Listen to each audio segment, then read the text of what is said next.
დიდი მადლობა მოწვევისთვის, მივესალმები მაყურებლებს.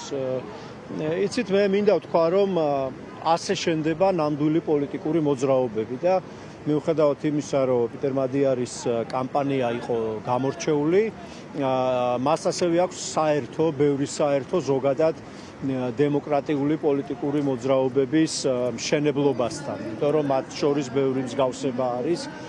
სიმართლე რო თქვა, მანამ სანამ პოლიტიკურ საქმიანობას დავიწყებდი, ჩემი სამსახური სწორედ ეს იყო, რომ ქართული და არა მხოლოდ ქართული პოლიტიკური პარტიებისთვის გამეზიარებინა ის საუკეთესო გამოცდილება, რაც სოფლიოში არსებობს დემოკრატიული პოლიტიკური მოძრაობების მშენებლობაში და ახლა მე თვითონ ვცდილობ ამის პრაქტიკაში დანერგვას, ამიტომ მადიარის წარმატება ჩვენთვის თავისუფლების მოედნისთვის იმის მაჩვენებელიც იყო, რომ სწორ გზაზე ვდგავართ, იმიტომ რომ ჩვენ პრინციპში ვიყენებთ დიდი ხანია უკვე იმ მიდგომებს, მუშაობის იმ ფორმებს, რომელსაც მადიარის და ასევე სხვა ქვეყნებში წარმატებული პოლიტიკური მოძრაობების ლიდერები იყენებდნენ. ბუნებრივია, საქართველოს არის ძალიან განსხვავებული კონტექსტი ევროკავშირისგან, უნგრეთი ევროკავშირის წევრია და იქ არ არის ბოლომდე ისე გარყვნილი სახელმწიფო ინსტიტუტები, როგორც ივანიშვილის პარტიამ გარყნა, ისინი საქართველოში სასამართლო, მაინც სასამართლოა,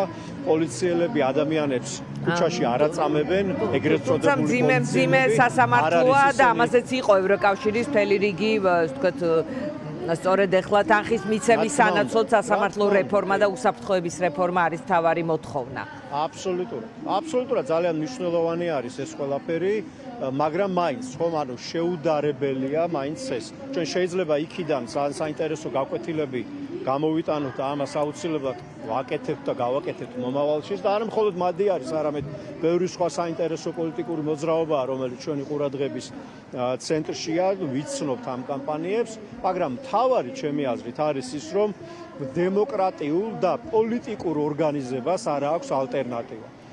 ჩვენ თუ გვინდა პოლიტიკური ცვლილებების მიღწევა ამ ქვეყანაში, ჩვენ ხომ არ გვინდა მხოლოდ თანამდებობებზე ვიღაცეების ჩანაცვლება. აქ ჩვენ ხალხი ვიბრძვით იმისთვის, რომ მოხდეს ძალიან მნიშვნელოვანი პრინციპული პოლიტიკური ცვლილება. და აი ამ პრინციპულ პოლიტიკურ ცვლილებას აუცილებლად ჭირდება ძლიერი პოლიტიკური მოძრაობა და პოლიტიკური პარტიები. ეს არის მთავარი გაკვეთილი. ლევან, ერთობა თუ კი ბატონო, ერთობა თუ შეიძლება ასევე იყოს რაღაც სოლო პარტია პოლიტიკოსის, რომელმაც მარტო მოახერხოს ის, რაც 2 წელიწადში სხვათა შორის ეს არის, რომ გადმოვიტანოთ 2024 წლის არჩევნებიდან დღემდე, ანუ 2 წელიწადში ის უერთდება მოძრაობას და შემდეგ 2 წელიწადში ახდენს იმას, რაც მოხდა უნგრეთში და არავინ თქვას, რომ ეხლა ვინმეზე ნაკლები ავტორიტარი იყო ორბანი, 16 წლიანი სტაჟი ჰქონდა მას მართვის და მორგების ინსტიტუტების. პირველ ყოვლისა მე თავს ნებას მივცემ და არ დაგეთანხმებით იმაში, რომ ვინმეზე ნაკლები ავტორიტარი არ იყო ორბანი, შეუძლებელია მის შედარება ბიძინა ივანიშვილთან მაგალითად. ან პუტინთან, ან ლუკაშენკოსთან, ხო? ამიტომ მაინც განსხვავებული ვითარება. პუტინი და ლუკაშენკო ავტორიტარებს მიღმა არიან ჩემი აზრით, ანუ არ ვიცი ეს დახასიათებას უფრო ვეყრდნობი საერთაშორისო რაღაც ცენტრების ინდექსებს, როცა ასეთ დროს შეიძლება ვახასიათებდეთ ამ ადამიანებს.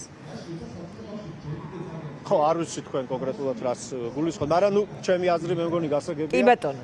მეორე რაც მინდოდა მეთქვა არის ის, რომ კი პიტერ მადიარი იყო და არის პარტიის ლიდერი, მაგრამ მას მარტო არ გაუკეთებია ეს ცვლილება, ვინც იცნობს როგორ აშენდა მისი პოლიტიკური მოძრაობა, იცნობს თუ როგორ იყო ორგანიზებული, რამდენი ადამიანი, რამდენი სათემო ჯგუფი, რამდენი სამოქალაქო ჯგუფი მონაწილეობდა ამ ყველაფერში.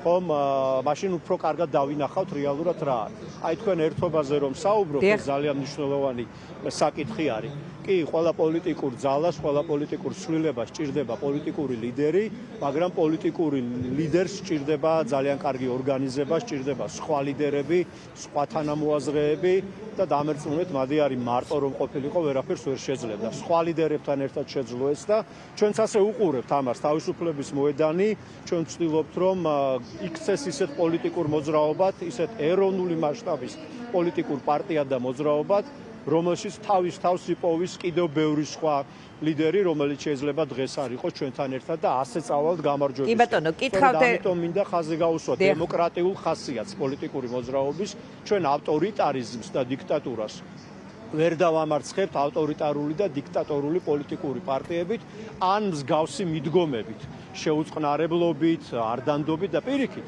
ჩვენ უნდა ვიბრძოლოთ მათ წინააღმდეგ სრულიად განსხვავებული ფორმითა და მეთოდით და უპირველეს ყოვლისა ეს არის დემოკრატიული პოლიტიკური ორგანიზება. კი ბატონო, ლევან, მინდა უბრალოდ დაზუსტებისთვის თქვა, როდესაც თქვი რომ არავისზე ნაკლები ავტორიტარი, ივანიშვილთან შედარება, ანუ ივანიშვილი ნაკლებია მასზე ან მეტი ეს არ მიგულისხმია, მე სხვათა შორის ვეთანხმები იმ ფორმულირებას, რომელიც გამოითქვა, რომ ის ცუდი თუ კარგი, მაგრამ პოლიტიკოსი იყო და არის ორბანი, ივანიშვილის შემთხვევაში უფრო სხვა ტიპის ფიგურა, ვერ იტყვი რომ აი ორბანი თვითნაბადი პოლიტიკური ფიგურა იყო თავისი დიდი გზით თავის დროზე დასაწყისში შუქებით, მე ბევრი ჩრდილებით. კი ბატონო, ამიტომ ივანიშვილი სხვა ტიპისაა ამ შემთხვევაში, ამაზე შეგვიძლია ცალკე ვილაპარაკოთ. თავისუფლების მოედანი ახლა არის ოპოზიციური ალიანსის წევრი. ასეთ დროს, თუნდაც უნგრული მაგალითის გათვალისწინებით, თქვენი მარტო ვთქვათ კამპანიის წარმოება, იმიტომ რომ არავინ იცის როდის იქნება არჩევნები ჰორიზონტზე, იქნებოდა თუ არა უფრო უპრიანი, თუ ეს ისედაც ასე ხდება ამ საერთო კოორდინაციის მიუხედავად. რა თქმა უნდა, ჩვენ ხელი მოვაწერეთ იმ მრავალპარტიულ შეთანხმებას, რომელიც ითვალისწინებს საერთო მიზნების განსაზღვრას და სხვა რაღაცებს კიდევ, მაგრამ ეს სულაც არ ნიშნავს, რომ რომელიმე ალიანსში შემავალი პოლიტიკური პარტია უარს ამბობს საკუთარ პოლიტიკურ გზაზე და მე მინდა ვთქვა, რომ მე აბსოლუტურად დარწმუნებული ვარ იმაში, რომ თავისუფლების მოედანს აქვს თავისი უნიკალური პოლიტიკური გზა, რომელიც მან თვითონ უნდა გაიაროს და ამ გზას ვერც ერთი სხვა პოლიტიკური პარტია ვერ გაივლის ჩვენს მაგივრად და იმით რომ ჩვენ ამ გზას წარმატებით გავივლით, ჩვენ კიდევ უფრო გავაძლიერებთ საერთო წინააღმდეგობას და საერთო ბრძოლას. ამიტომ მე ვიცი და მოხარული ვიქნები, რომ სხვა პოლიტიკური პარტიებიც და ვიცი რომ ისინიც გეგმავენ იყვნენ მსგავს კამპანიებში, მაგრამ ის კამპანიები, რასაც მოედანი ვატარებთ, იქნება ეს ჩვენი ეროვნული ტური, მარტი გავატარეთ იმერეთში, ახლა ვემზადებით აჭარისთვის, შემდეგ კიდევ სხვა მხარეებში, ძალიან მნიშვნელოვანი რამეა და ეს სრულიად არ ეწინააღმდეგება იმ სულისკვეთებას, რაც არის ის, რომ ჩვენ სხვადასხვა საკითხებზე და შევეცადოთ საერთო ენის და კოორდინაციის პოვნას ერთმანეთში და ამიტომ არა ეს არა პირიქით, ეს ამით ვაძლიერებთ საერთო საქმეს მე მგონია და ასეც ხდება სხვაგანაც, ხომ? ჩვენი ძალა, აი როგორც ვამბობდით თქვენს წინა შეკითხვაზე პასუხში, ჩვენი ძალა არის ჩვენს მრავალფეროვნებაში და დემოკრატიულობაში. ამ ბრძოლაში დემოკრატიით მოვიგებთ და არა ერთფეროვნებით. თქვენ გაქვთ მოლოდინი, რომ შეიძლება უნგრეთში ხელისუფლების ცვლილებას გარკვეული ცვლილება მოყვეს აქ ქვეყნის შიგნით, თავად ოცნების წიაღში, ხელისუფლების წიაღში ივანიშვილის მხრიდან, ვინაიდან გარკვეული ფარი იყო მისთვის ვიქტორ ორბანის მმართველობა, ხელისუფლება, თავად პერსონალურად ორბანი ევროკავშირში გადაწყვეტილების მიღების დროს. იცით, მე მინდა ვთქვა, რომ მე მჯერა იმის, რომ საქართველოს ბედი წყდება საქართველოში. საქართველოს ბედი არ გადაწყდება არც უნგრეთში, არც ამერიკაში, არც ბრიუსელში, არც ლონდონში და მით უმეტეს არც მოსკოვში. საქართველოს ბედი გადაწყდება თბილისში, ხაშურში, სურამში, ქუთაისში, რა თქმა უნდა, ამაზე არ ვდაობთ, რა თქმა უნდა. და ამიტომაც იცით, ხომ, კი ორბანი არის მძიმე დანაკარგი ქართული ოცნებისთვის, იმიტომ რომ ის მას როგორც აღნიშნეთ, იცავდა ევროპული სანქციებისგან და ზოგადად ევროკავშირის უფრო მწყობრი საგარეო პოლიტიკის გატარების წინააღმდეგი იყო თვითონაც და ეს დასაყრდენი, ასე თქვათ, ხო? მათ შორის ისეთი, რომლითაც ცდილობდნენ საკუთარი საერთაშორისო ლეგიტიმაციის განმტკიცებას, ხო, აი უნგრეთში კონფერენციებზე დადიოდნენ, ახლა ვეღარ ივლიან და შემდეგ, ხო? ეს ჩამოეცალათ, მაგრამ ჩემი აზრით ეს დაასუსტებს ამ რეჟიმს, მაგრამ არავითარ შემთხვევაში არ იქნება გადამწყვეტი.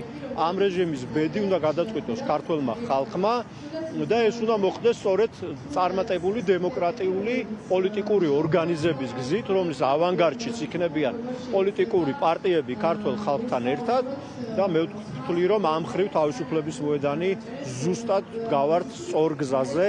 ეს არის მძიმე გზა, ბევრ შრომას მოითხოვს.